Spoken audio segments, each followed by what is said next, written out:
I grew up believing my father had died. My mother told me he perished in a fire when I was just 2 years old. From that day forward, she never mentioned his name again, not once. For 25 years, I carried that silence like an invisible scar, always present, even if unseen. Then, last month, everything changed. It began with something ordinary, almost forgettable. I donated blood at a mobile clinic outside a grocery store in Austin, Texas. It felt like a small good deed. A week later, I received a call. The voice on the other end was calm, yet carried a weight I couldn't ignore. They told me my results had flagged an anomaly. Instead of explaining medically, they gave me an address in New York and said I needed to go there. I was confused. I had never been to New York, had no family or friends there, but their tone left no room for refusal. I bought a ticket and boarded the plane with only a backpack and questions I didn't yet know how to ask. Standing at the door of that address, I had no idea my life was about to change forever. The door opened, and a man appeared, coffee mug in hand. His eyes locked onto mine. The mug slipped and shattered. For a moment, the world fell silent. He stared at me, lips trembling, and whispered my name. My name is Ethan Rowe. For most of my life, I lived with a silence that shaped me entirely. I was raised in Austin, Texas, by my mother, Clara Rowe, a strong woman who never let life crush her spirit. She worked as a nurse, enduring long shifts that left her exhausted but never bitter. She carried herself with quiet determination, giving me love and stability, yet also walls I was never allowed to climb. Those walls were built around my father. From as early as I can remember, he was a shadow. My mother said he died in a fire when I was 2. That was all. No photos, no bedtime stories, no letters tucked away. Just the flat finality of death. Her words made me believe the conversation was closed forever. As a child, I learned not to ask. As a teenager, I grew angry but found no answers. As an adult, I carried that missing piece of myself in silence, thinking pressing her would only hurt her more. Our small Austin apartment was warm but simple.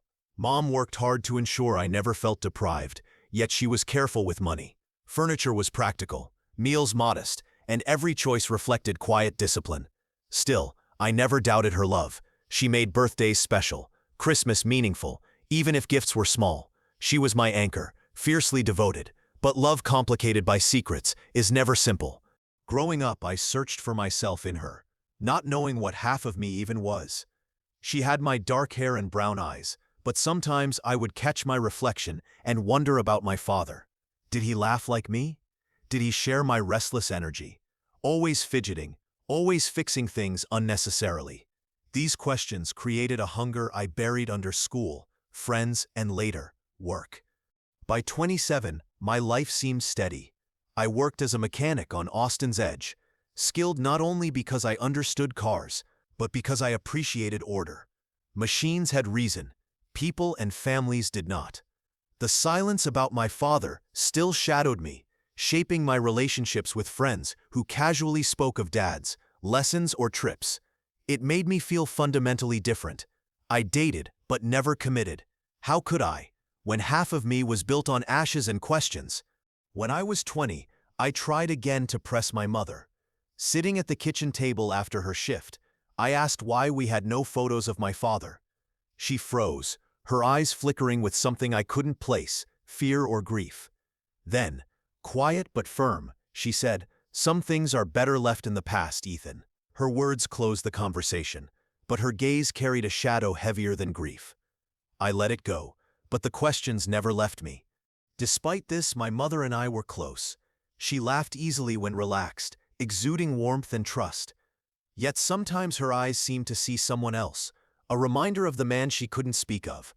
I tried to fill the silence with my own story. Work, routine, friends, trust at the shop. On the surface, I was fine. But deep down, I felt incomplete. I told myself it didn't matter that my father was gone, yet I wanted to know him, the man who had left such an absence behind, by death or choice. I never imagined how the truth would reach me. The silence had prepared me for the moment it all unraveled. For years, my life had been defined by not knowing. That void shaped me more than any story ever could. When the call came from the clinic, when a stranger handed me an address instead of answers, it felt like the first crack in the wall my mother had built. That crack would soon tear my world open. The day everything started unfolded, like any other Saturday. I had the morning off from the shop and went grocery shopping. As I loaded my bags, I noticed a mobile blood donation clinic in the parking lot. A volunteer smiled and said 15 minutes of your time can save a life. I had never donated before, but something nudged me, maybe curiosity, guilt, or the quiet hunger to belong. I signed the forms and climbed aboard. The nurses were kind, the process simple. I left with a sticker and a free cookie, thinking that was the end of it. A week later, while tightening bolts at work, my phone rang. The number was unfamiliar. "Mr. Rowe?" a calm professional voice asked. It was Dr. Stevens from the Texas Regional Blood Center. My stomach tightened. He said my results had flagged an anomaly. Not immediately dangerous, but significant. When I asked for details, he paused, then said he couldn't explain over the phone. He gave me an address in New York and told me the anomaly related to my family history. I scribbled it down, hands shaking. That night, I sat across from my mother at the kitchen table. I wanted to demand the truth, but the shadows in her eyes froze me. I placed the paper in my pocket and stayed silent. For days, I couldn't focus at work. My thoughts kept returning to the doctor's words and the mysterious New York address. Was it medical? A hidden relative?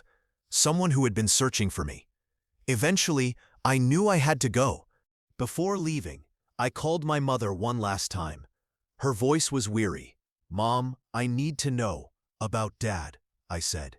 Her response was trembling, pleading. "Ethan, please don't go. Some doors should stay closed." The words mirrored what she had said years ago about photos. But that silence was exactly why I had to go. "I can't live in it anymore," I told her. She sobbed, refusing to explain further.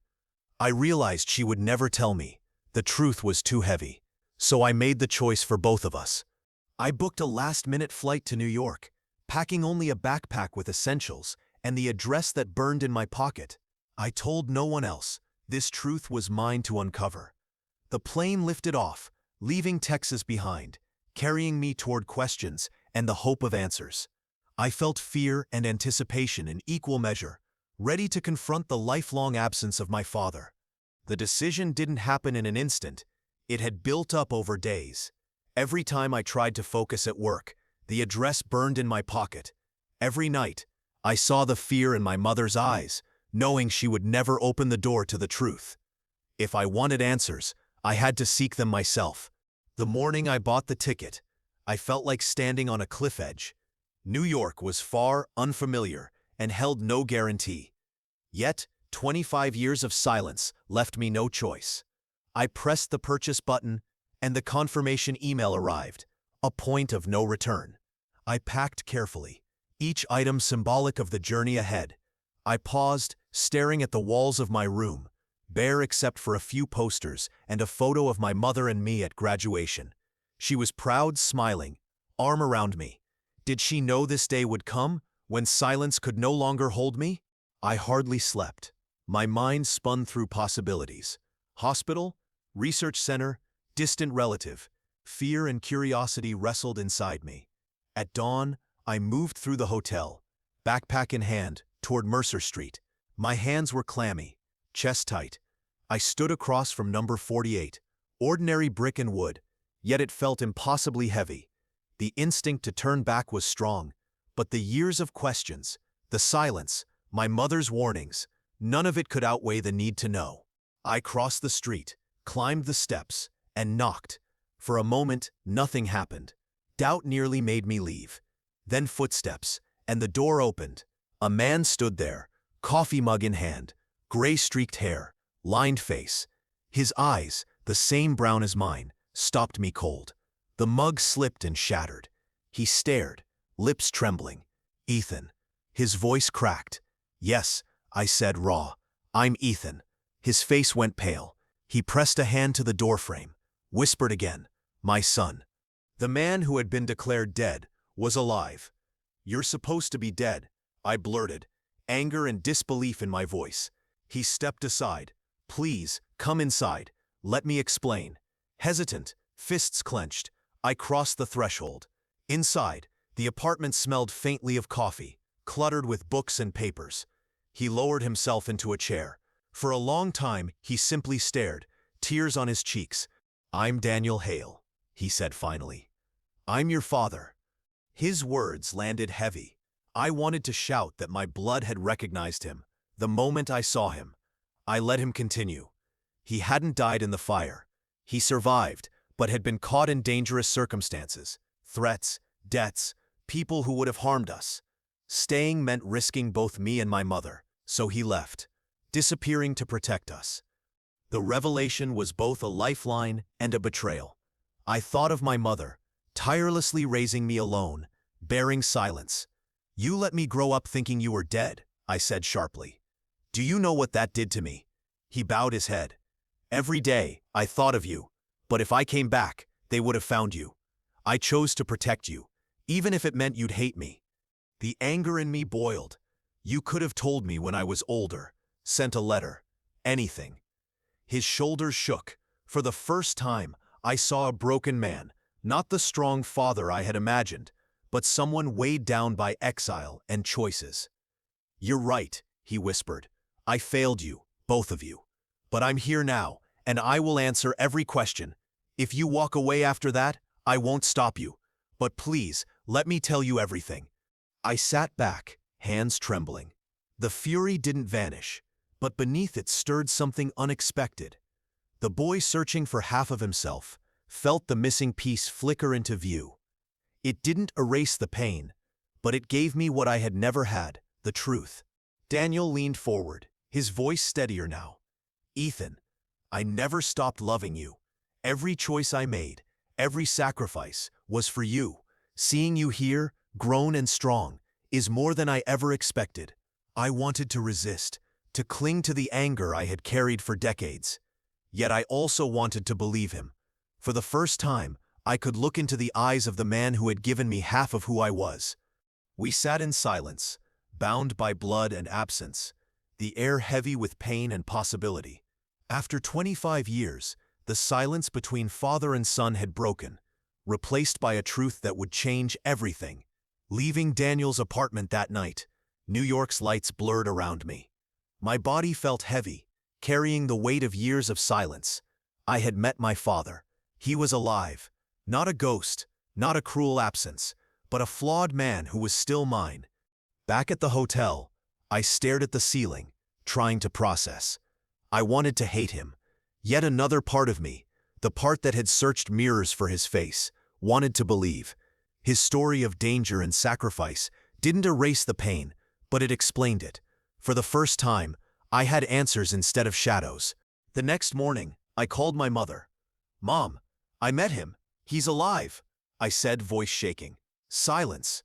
Then her sobs came, raw and unguarded.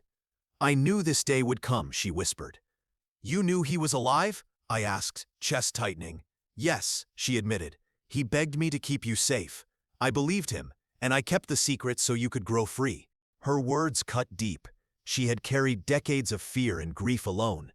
"You could have told me," I said softly. "You didn't have to let me believe he was dead." She quieted. "I thought the lie would hurt less than the truth. I wanted to protect you." Slowly my anger shifted. Her choices came from fear and love, not cruelty. It didn't make it right, but it made it human. When I returned to Texas, our house felt smaller, as though truth had filled every corner. My mother and I sat at the kitchen table, the same one where questions had once sparked conflict. "He told me everything," I said, "about the fire, the danger, why he stayed away." She nodded, hands trembling around her coffee cup. "Do you believe him?" she asked. I hesitated, then said honestly, "I want to. I think I do. But believing him doesn't erase the years he missed." She looked at me with tired eyes. "I never wanted you to carry that pain. I thought I was sparing you." I reached for her hand. "You gave me everything you could, Mom. But I needed the truth, even if it hurt." Over the following weeks, I spoke to Daniel by phone. At first it was awkward, talking to a stranger who shared my face. Gradually he shared stories, his childhood, mistakes, the fire, the years of exile, the constant fear that someone would connect him to us. One evening, I asked if he had ever considered coming back, despite the danger. His voice cracked. Every day I watched from a distance. I saw you grow, and it tore me apart not to be there. But I told myself that if you could live free of my mistakes, it was worth it. His honesty didn't erase the lost years, but it began to heal me. For the first time, I felt like I could move forward, not as half a person, but with the whole truth. The lesson was not neat. Forgiveness wasn't simple. Reconciliation wasn't perfect. Love can wound when intertwined with fear. Silence can protect, but also destroy. Sometimes the truth is jagged, and you learn to live with it. One night, I looked at the photo of my mother and me at graduation. For years I had wondered how my father would have appeared there. Now I knew.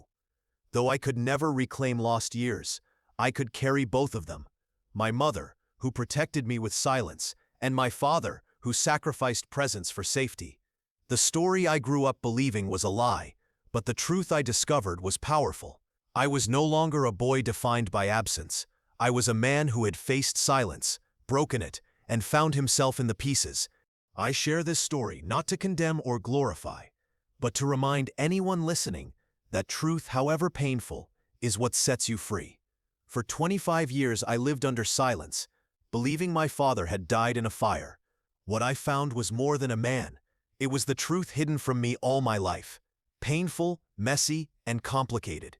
Yes, but it gave me something I never had before. Answers. If this story moved you, made you reflect on your own family, or reminded you that truth is always worth pursuing, take a moment to support this channel. Like the video if it resonated, share it with someone who may need to hear it, and comment below. I'd love to know how it made you feel, and if you've ever carried a family secret that shaped who you are.